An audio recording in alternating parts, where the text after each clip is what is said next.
जय श्री कृष्ण। राधे राधे। आइए आज हम आप सभी को संध्या और गायत्री का महत्व बताते हैं। संध्या क्या है, क्यों करनी चाहिए, गायत्री मंत्र के विषय में भी हम आपको बताते हैं। संध्योपासन तथा गायत्री जप का हमारे शास्त्रों में बहुत बड़ा एक महत्व बताया गया है। द्विजाति मात्र के लिए इन दोनों कर्मों को अवश्य करना चाहिए। श्रुति भगवती कहती हैं, प्रतिदिन बिना नागा संध्योपासन अवश्य करना चाहिए। शास्त्रों में 3 प्रकार के कर्मों का उल्लेख मिलता है, नित्य, नैमित्तिक और काम्य। नित्य, नैमित्तिक और काम्य। नित्य कर्म उसे कहते हैं जिसे नित्य नियम पूर्वक बिना नागा कर्तव्य बुद्धि से एवं बिना किसी फलेच्छा के करने के लिए शास्त्रों की आज्ञा है। नैमित्तिक कर्म वे कहलाते हैं जो किसी विशेष निमित्त को लेकर खास खास अवसरों पर आवश्यक रूप से किए जाते हैं, जैसे पितृपक्ष। आश्विन कृष्ण पक्ष जो आता है उसको पितृपक्ष कहते हैं। पितरों के लिए श्राद्ध किया जाता है। नैमित्तिक कर्मों को भी शास्त्रों में अवश्य कर्तव्य बतलाया गया है और उन्हें भी कर्तव्य रूप से बिना किसी फलाभिसंधि के करने की आज्ञा दी गई है, परंतु उन्हें नित्य करने की आज्ञा नहीं है। यही नित्य और नैमित्तिक कर्मों में भेद है। अवश्य ही नित्य एवं नैमित्तिक दोनों प्रकार के कर्मों के ना करने में दोष बतलाया गया है। तीसरे काम्य कर्म वे हैं जो किसी कामना से, किसी फलाभिसंधि से किए जाते हैं और जिनके ना करने में कोई दोष नहीं लगता। उनका करना ना करना सर्वथा कर्ता की इच्छा पर निर्भर है। जैसे पुत्र की प्राप्ति के लिए शास्त्रों में पुत्रेष्ट यज्ञ का विधान पाया जाता है। जिसे पुत्र की कामना हो वह चाहे तो पुत्रेष्ट यज्ञ कर सकता है, किंतु जिसे पुत्र प्राप्त है अथवा जिसे पुत्र की इच्छा नहीं है या जिसने विवाह ही नहीं किया है अथवा विवाह करके गृहस्थ आश्रम का त्याग कर दिया है, उसे पुत्रेष्ट यज्ञ करने की कोई आवश्यकता नहीं है। इस यज्ञ के ना करने से कोई दोष नहीं लगता। यह बात भी नहीं है, परंतु नित्य कर्मों को तो प्रतिदिन करने की आज्ञा है शास्त्रों की। उसमें एक दिन का नागा भी क्षम्य नहीं होता है। प्रत्येक द्विजाति को जिसने शिखा सूत्र का त्याग नहीं किया है, अर्थात चतुर्थ आश्रम संन्यास को छोड़कर पहले तीनों आश्रमों में नित्य कर्मों का अनुष्ठान करना ही चाहिए। नित्य कर्म में ये है संध्या, तर्पण, बलिवैश्यदेव, स्वाध्याय, जप, हवन आदि। इन सब में संध्या, गायत्री, जप मुख्य बताए गए हैं नित्य कर्म में, क्योंकि यह ईश्वर की एक उपासना है और बाकी कर्म देवताओं, ऋषियों और पितरों आदि के उद्देश्य से किए जाते हैं। यद्यपि इन सबको भी परमेश्वर की प्रीति के लिए ही करना चाहिए। संध्या ना करने वालों को तो बड़ा दोष का भागी बतलाया गया है। देवी भागवत में लिखा है, संध्यायेन विज्ञाता संध्यायेन न विज्ञाता संध्यायेनानुपासिता जीवन्नेव भवेत् क्षुद्रो मृता स्वाचाभिजायते। देवी भागवत में लिखा हुआ है कि जो द्विज संध्या नहीं जानता, संध्योपासन नहीं करता, वह जीता हुआ ही शूद्र हो जाता है और मरने पर उसको कुत्ते की योनि प्राप्त हो जाती है। इसलिए संध्या अवश्य करनी चाहिए। संध्याहीन द्विज नित्य ही अपवित्र है और संपूर्ण धर्म कार्य करने में अयोग्य होता है। उसका किया हुआ पूर्ण भी प्राप्त नहीं होता है। वह जो कुछ अन्य कर्म करता है उसका फल उसे नहीं मिलता है। भगवान मनु कहते हैं, जो द्विज प्रातः काल सायं काल की संध्या नहीं करता, उसे शूद्र की भांति द्विजातियों के करने योग्य सभी कर्मों से अलग कर देना चाहिए। उसका किया हुआ कोई भी सद्धर्म उसको प्राप्त नहीं होता है। बात भी बिल्कुल सत्य है। यह मनुष्य जन्म हमें ईश्वरोपासना के लिए ही मिला है।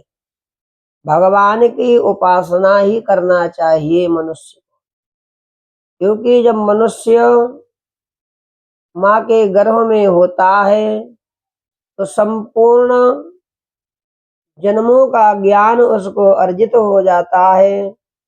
वह माँ के गर्भ में परब्रह्म का ध्यान करता है कि हे परमात्मा, इस गर्भगृह के कष्ट से हमको बाहर निकालो।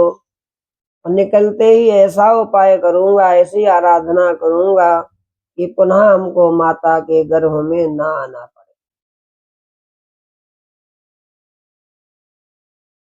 संसार के भोग तो हम अन्य योनियों में भी भोग सकते हैं, परंतु ईश्वर का ज्ञान प्राप्त करने तथा उनकी आराधना करने का अधिकार तो हमें मनुष्य योनि में ही मिलता है। मनुष्यों में भी जिनका द्विजाति संस्कार हो चुका है, अर्थात जिन्हें वेदाध्ययन यानी वेद रूप ईश्वरीय ज्ञान प्राप्त करने का अधिकार प्राप्त हो चुका है, वे लोग भी यदि नित्य नियमित रूप से ईश्वर की उपासना ना करें तो वे दोष के भागी होते हैं। उनको बड़ा भारी दोष लगता है और उन्हें द्विजात कहलाने का कोई भी अधिकार नहीं रहता है। जो मनुष्य जन्म पाकर भी भगवत उपासना से विमुख रहते हैं, वे मरने के बाद मनुष्य योनि से नीचे गिरा दिए जाते हैं और इस प्रकार भगवान की दया से जन्म मरण के चक्कर से छूटने का जो सुलभ साधन उन्हें प्राप्त हुआ था, उसे अपनी मूर्खता से खो बैठते हैं। मनुष्यों में भी जिन्होंने मिलेच्छ, चांडाल, शूद्र आदि योनियों से ऊपर उठकर द्विज शरीर प्राप्त किया है, वे भी यदि ईश्वर की आराधना नहीं करते, वेद रूपी ईश्वरी आज्ञा का उल्लंघन करते हैं, उन्हें यदि मरने पर कुत्ते आदि की योनि मिले तो इसमें किसी प्रकार का कोई भी आश्चर्य नहीं करना चाहिए। अतः प्रत्येक द्विज कहलाने वाले को चाहिए कि वे नित्य नियम पूर्वक दोनों समय अर्थात प्रातः काल और सायं काल के समय वैदिक विधि से अर्थात वेदोक्त मंत्रों से संध्योपासन करना चाहिए। यूं तो शास्त्रों में सायं, प्रातः, मध्याह्न काल में तीनों समय ही संध्या करने का विधान बताया है, परंतु जिन लोगों को मध्याह्न के समय जीविका उपार्जन के कार्य करने में लगे रहते हैं, अवकाश नहीं प्राप्त होता है, उनको कम से कम प्रातः काल, सायं काल संध्या अवश्य करनी चाहिए। संध्या में क्रिया की प्रधानता तो है ही, परंतु जिस जिस मंत्र का जिस जिस क्रिया में विनियोग है, उस क्रिया को विधि पूर्वक करते हुए उस मंत्र का शुद्ध उच्चारण भी करना चाहिए और साथ साथ उस मंत्र के अर्थ की ओर लक्ष्य रखते हुए उसी भाव से भावित होने की चेष्टा करनी चाहिए। उदाहरण सूर्यश्यमा, इस मंत्र का शुद्ध उच्चारण करके आचमन करना चाहिए। साथ ही इस मंत्र के अर्थ की ओर लक्ष्य रखते हुए यह भावना करनी चाहिए कि जिस प्रकार यह अभिमंत्रित जल मेरे मुंह में जा रहा है, उसी प्रकार मन, वचन, कर्म से मैंने व्यतीत रात्र में जो जो पाप किए हों, वे सब रात्र के अभिमानी देवता के द्वारा नष्ट किए जा रहे हैं। इस समय जो भी पाप मेरे अंदर हों, वे सब भगवान सूर्य की ज्योति में विलीन हो रहे हैं, भस्म हो रहे हैं। भगवान के तेज के सामने पापों की ताकत ही क्या है कि जो वे ठहर सके। आजकल कुछ लोग कहते हैं कि संध्या का अर्थ है ईश्वर की उपासना। ईश्वर की दृष्टि में सभी भाषाएं समान हैं और सभी भाषाओं में की हुई प्रार्थना एवं स्तुति उनके पास पहुंच सकती है, क्योंकि सभी भाषाएं उन्हीं की रची हुई हैं और ऐसी कोई भाषा नहीं है जिसे वे ना समझते हैं। फिर क्यों ना हम लोग अपनी मातृभाषा में ही उनकी स्तुति एवं प्रार्थना करें। संस्कृत अथवा वैदिक भाषा की अपेक्षा अपनी निज की भाषा में हम अपने भावों को अधिक स्पष्ट रूप से व्यक्त कर सकते हैं। जिस समय देश में वैदिक अथवा संस्कृत भाषा बोली जाती रही हो, उस समय लोगों का वैदिक मंत्रों के द्वारा संध्या करना ठीक रहा। परंतु वर्तमान युग में जबकि संस्कृत के जानने वाले लोग बहुत कम रह गए हैं, यहाँ तक कि वैदिक मंत्रों के उच्चारण में ही लोगों को कठिनाई का अनुभव होता है। उनका अर्थ जानना और उनके भाव में भावित होना तो दूर रहा। इस लकीर को पीटने से क्या लाभ, बल्कि ईश्वर तो घट घट में व्यापक है। वे तो हमारे हृदय की सूक्ष्मतम बातों को भी जानते हैं। उनके लिए तो भाषा के आडंबर की आवश्यकता ही नहीं, क्योंकि जितनी भी भाषाएं हैं सब ईश्वर की बनाई हुई हैं। उनके सामने तो हृदय की मूक प्रार्थना ही पर्याप्त होती है। हृदय से ईश्वर को हम पुकारें, बल्कि सच्ची प्रार्थना तो हृदय की ही होती है। बिना हृदय के केवल तोते की भांति रटे हुए कुछ शब्दों के उच्चारण मात्र से क्या होता है। आप बहुत बड़े बड़े मंत्रों का उच्चारण कर रहे हैं और आपका हृदय अच्छा नहीं है, तो हृदय तो ईश्वर जो है ना, हृदय को देखता है। पहले हृदय को देखता है, फिर आपके मन को देखता है, फिर आपके द्वारा पढ़े गए मंत्रों को देखता है, तब ईश्वर प्रसन्न होता है। यह शंका सर्वथा निर्मूल नहीं है। ईश्वर की दृष्टि में अवश्य भाषा का कोई विशेष महत्व नहीं। उनकी दृष्टि में सभी भाषाएं एक समान हैं। सभी भाषाओं में की हुई प्रार्थना को वे सुनते हैं। उत्तर चाहने पर उसी भाषा में वे उसका उत्तर भी देते हैं। ये अनुभव करने का विषय होता है। ईश्वर की कृपा, ईश्वर का उत्तर, ये हम अनुभव जब करने लगते हैं किसी चीज का, तो वो अनुभव होने लगता है कि ईश्वर हमको उत्तर दे रहा है।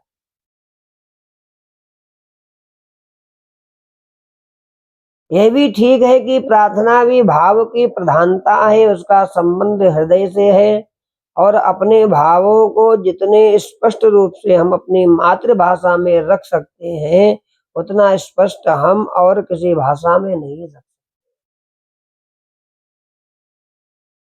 यह भी निर्विवाद है कि हृदय की मूक प्रार्थना जितना काम कर सकती है, केवल कुछ चुने हुए शब्दों के उच्चारण मात्र से वह कार्य नहीं बन सकता। इन सब बातों को स्वीकार करते हुए भी हम संध्या को उसी रूप में करने की पक्षपाती हैं जिस रूप में उसके करने का शास्त्रों में विधान है। विधान पूर्वक ही करना चाहिए। मान लो विधान नहीं कर पा रहे हैं, तो हृदय से बैठकर भगवान नारायण का स्मरण। जिस रूप में लाखों करोड़ों वर्षों से बल्कि अनादि काल से हमारे पूर्वज उसे करते आए हुए हैं शास्त्रों के नियम के अनुसार। संध्या में ईश्वर की स्तुति ध्यान प्रार्थना है और उसके उतने अंश की पूर्ति अपनी मातृभाषा में अपने ही शब्दों में की हुई प्रार्थना से भी अथवा हृदय की मूक प्रार्थना से भी हो सकती है। जो लोग इस रूप में प्रार्थना करना चाहते हैं अथवा करते हैं वे अवश्य ऐसा करें। उनका हम विरोध नहीं करते बल्कि हृदय से समर्थन करते हैं। आप ईश्वर से जुड़े, ईश्वर के पास में बैठे, ये भी बहुत बड़ी प्रार्थना है, बहुत बड़ा पूजन है। आप ईश्वर के पास में अगर समय दे रहे हैं,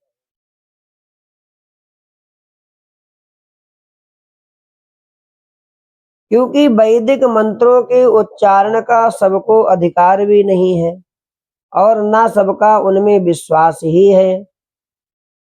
अन्य मतों एवं मजहबों की भांति सनातन वैदिक धर्म की मान्यता यह नहीं है कि अन्य मतावलंबियों को ईश्वर की प्राप्ति हो ही नहीं सकती। उनके लिए ईश्वर का द्वार बंद है। अधिकार न होने के कारण जो लोग वैदिक मंत्रों का उच्चारण नहीं कर सकते, जिनका वैदिक धर्म में विश्वास नहीं है, वे लोग अपने अपने ढंग की प्रार्थना के द्वारा ईश्वर की प्रसन्नता प्राप्त कर सकते हैं। और जिन्हें वैदिक संध्या करने का अधिकार प्राप्त है, वे लोग भी इस रूप से प्रार्थना कर सकते हैं, परंतु उन्हें संध्या का परित्याग नहीं करना चाहिए। सरल वाली बात प्राप्त हो जाए तो सरलता की ओर भाग जाए। हाँ, संध्या के साथ साथ वे ईश्वर को रिझाने के लिए चाहें जितने साधन भी कर सकते हैं। ये सभी साधन एक दूसरे के सहायक ही हैं, विरोधी नहीं। सबका अपना अपना अलग महत्व है, कोई किसी से छोटा अथवा बड़ा नहीं कहा जा सकता। यह ठीक है कि ईश्वर की दृष्टि में भाषा का कोई विशेष महत्व नहीं और वैदिक भाषा भी अन्य भाषाओं की भांति अपने हार्दिक अभिप्राय को व्याप्त करने का एक साधन मात्र है। परंतु वैदिक धर्मावलंबियों की धारणा इस संबंध में कुछ दूसरी ही है। उनकी दृष्टि में वेद अपौरुषेय हैं, वे किसी मनुष्य के बनाए हुए नहीं हैं, वे साक्षात ईश्वर के निश्वास हैं, ईश्वर की वाणी है। यस्य निश्वासितम वेदाः, ऋषि लोग उनके दृष्टा मात्र हैं। ऋषियों मंत्र दृष्टारः, अनुभव करने वाले हैं, रचयिता नहीं। सृष्टि के आदि में भगवान नारायण पहले पहल ब्रह्मा को उत्पन्न करते हैं और फिर उन्हें वेदों का उपदेश करते हैं। इसीलिए हम वैदिक धर्मावलंबियों के लिए वेद बड़े महत्व की वस्तु है। वेद ही ईश्वरीय ज्ञान के अनादि स्रोत हैं, उन्हीं से सारा ज्ञान निकलता है। धर्म का आधार भी वेद ही है। हमारे कर्तव्य अकर्तव्य के निर्णायक वेद ही हैं। सारे शास्त्र वेद के ही आधार को लेकर चलते हैं। स्मृति आगम पुराणादि शास्त्रों की प्रमाणता वेद मूलक ही है। जहाँ श्रुति स्मृति का परस्पर विरोध दृष्टिगोचर हो, वहाँ श्रुति को ही बलवान माना जाता है। तात्पर्य यह है कि वेद हमारे सर्वस्व है, वेद हमारे प्राण हैं, वेदों पर ही हमारा जीवन अविलंबित है, वेद ही हमारे आधार स्तंभ हैं। वेदों की जितनी भी महिमा गाई जाए थोड़ी है। जिन वेदों की हमारे शास्त्रों में इतनी महिमा है, उन वेदों के अंगभूत मंत्रों की अन्य किसी भाषा अथवा अन्य किसी वाक्य रचना के साथ तुलना ही नहीं की जा सकती। भावों को व्यक्त करने के लिए भाषा की सहायता आवश्यक होती ही है। भाषा और भाव का परस्पर अविच्छेद संबंध है। हमारे शास्त्रों ने तो शब्द को भी अनादि नित्य ब्रह्म रूप ही माना है तथा वाच्य एवं वाचक का भेद स्वीकार किया है। इसी प्रकार वैदिक मंत्रों का भी अपना एक विशेष बहुत भारी महत्व है। उनमें एक विशेष शक्ति निहित है जो उनके उच्चारण मात्र से प्रकट हो जाती है। अर्थ की ओर लक्ष्य रखते हुए उच्चारण करने पर तो वह और भी जल्दी आविर्भूत होती है। इसके अतिरिक्त अनादि काल से इतने असंख्य लोगों ने इनकी आवृत्ति एवं अनुष्ठान करके उन्हें जगाया है कि उन सबकी शक्ति भी उनके अंदर संक्रांत हो गई है। ऐसी दशा में तोते की भांति बिना समझे हुए भी उनका स्वर सहित शुद्ध उच्चारण करने का कम महत्व नहीं है। फिर अर्थ को समझते हुए उनके भाव में भावित होकर श्रद्धा और प्रेम पूर्वक उनके उच्चारण का तो इतना अधिक महत्व है कि जिसका वर्णन वाणी से नहीं किया जा सकता है। वह तो सोने में सुगंध का काम करता है। यही नहीं, वैदिक मंत्रों के उच्चारण का तो एक अलग शास्त्र ही है। उसकी तो एक एक मात्रा और एक एक स्वर का इतना महत्व है कि उसके उच्चारण में जरा सी भी त्रुटि हो जाने से अभिप्रेत अर्थ से विपरीत अर्थ का बोध हो सकता है। वेद मंत्र के एक शब्द का भी यदि ठीक प्रयोग न हुआ, उसके स्वर मात्रा या अक्षर के उच्चारण में त्रुटि हो गई तो उससे अभीष्ट अर्थ का प्रतिपादन नहीं होता। यही कारण है कि लाखों करोड़ों वर्षों से वैदिक लोग परंपरा से पद क्रम घन जटा सहित वैदिक मंत्रों को सस्वर कंठस्थ करते आए हैं। इस प्रकार उन्होंने वैदिक परंपरा और वैदिक साहित्य को जीवित रखा है। इसलिए वैदिक मंत्रों की उपयोगिता के विषय में शंका न करके द्विजाति मात्र को उपनयन संस्कार के बाद संध्या को अर्थ सहित सीख लेना चाहिए। फिर कम से कम सायंकाल प्रातः काल दोनों संधियों के समय श्रद्धा प्रेम और विधि पूर्वक अनुष्ठान अवश्य करना चाहिए। ऐसा करने से उन्हें बहुत जल्दी लाभ प्रतीत होगा और फिर वे इसे कभी छोड़ना भी नहीं चाहेंगे। इसके अतिरिक्त द्विजाति मात्र को नित्य नियम पूर्वक संध्या करने के लिए वेदों की स्पष्ट आज्ञा है कि जैसा कि हम ऊपर कह आए हैं आपसे, उस आज्ञा का पालन करने के लिए भी हमें संध्योपासन नित्य करना चाहिए। क्योंकि वेद ईश्वर की वाणी होने के कारण हमारे लिए परम मान्य है। उनकी आज्ञा की अवहेलना करना हमारे लिए अत्यंत हानिकर है। इस दृष्टि से भी संध्योपासन करना परम आवश्यक है। पुराने जमाने में तो लोग पूरा वेद या फिर कम से कम अपनी शाखा पूरी कंठ किया करते थे और इसके लिए वेदों की स्पष्ट आज्ञा भी है। वेदों का अध्ययन अवश्य करना चाहिए। यदि हम लोग पूरा वेद अथवा पूरी शाखा कंठ नहीं कर सकते तो कम से कम संध्या मात्र तो अवश्य कंठ कर लेनी चाहिए और उसका प्रतिदिन अनुष्ठान करना चाहिए, जिससे वैदिक संस्कृति का लोप ना हो, हम लोग अपने स्वरूप और धर्म की रक्षा कर सकें। नियम पालन और संगठन की दृष्टि से भी इसकी बड़ी आवश्यकता है। नहीं तो एक दिन हम लोग विजातीय संस्कारों के प्रवाह में बहकर अपना सब कुछ गंवा बैठेंगे और अन्य प्राचीन जातियों की भांति हमारा भी नाम मात्र शेष रह जाएगा। वह दिन जल्दी ना आवे, इसके लिए हमें सतर्क हो जाना चाहिए। और यदि हम संसार में जीवित रहना चाहते हैं तो हमें अपनी प्राचीन संस्कृति की रक्षा के लिए कटिबद्ध हो जाना चाहिए। भगवान तो हमारे और हमारी संस्कृति के सहायक ही हैं, अन्यथा इस पर ऐसे ऐसे प्रबल आक्रमण हुए कि उनके आघात से वे कभी भी नष्ट हो गई होती। संध्या की हमारे शास्त्रों ने बड़ी महिमा गाई है। वेदों ने भी कहा है, वेदों में कहा गया है कि उदय और अस्त होते हुए सूर्य की उपासना करने वाला ब्राह्मण विद्वान सब प्रकार के कल्याण को प्राप्त करता है। महर्षि कहते हैं कि दिन में या रात्र के समय अनजान में जो पाप बन जाता है वे सारा ही तीनों काल की संध्या करने से नष्ट। महर्षि कात्यायन कहते हैं, जो प्रतिदिन स्नान करता है, कभी संध्या कर्म का लोप नहीं करता, दोष उसके पास भी नहीं भटकते हैं। जैसे गरुण जी के पास सर्प नहीं जाते। समय की गति सूर्य के द्वारा नियमित होती है। सूर्य भगवान जब उदय होते हैं तब दिन का प्रारंभ होता है तथा रात्र का शेष होता है, उसको प्रातः काल भी कहते हैं। जब वे आकाश के शिखर पर आरूढ़ होते हैं उस समय को दिन का मध्य अथवा मध्याह्न कहते हैं।